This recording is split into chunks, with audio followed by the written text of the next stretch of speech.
Hello friends, आज मैं आपको बताऊंगी Realme narzo 90 5G में आप स्क्रीनशॉट कैसे कैप्चर कर सकती हैं। तो चलिए फ्रेंड्स, बिना किसी देरी की वीडियो स्टार्ट करते हैं। तो इसके लिए आपको सबसे पहले वॉल्यूम डाउन बटन, जिस बटन से हम वॉल्यूम डाउन करते हैं, और दूसरा बटन है पावर बटन, जिस बटन से हम फ़ोन को स्विच ऑफ या फिर फ़ोन की स्क्रीन को ऑन ऑफ करते हैं।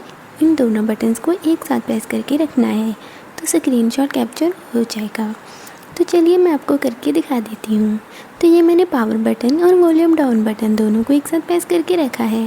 तो आप देख सकते हैं यहाँ पर स्क्रीनशॉट कैप्चर हो चुका है। तो अब मैं आपको इसके दूसरे तरीके के बारे में भी बता देती हूँ।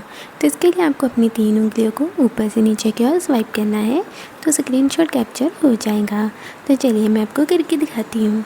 तो ये मैंने अपनी 3 उंगलियों को ऊपर से नीचे की ओर स्वाइप किया तो आप देख सकते हैं कि स्क्रीनशॉट कैप्चर हो चुका है। Bye bye friends.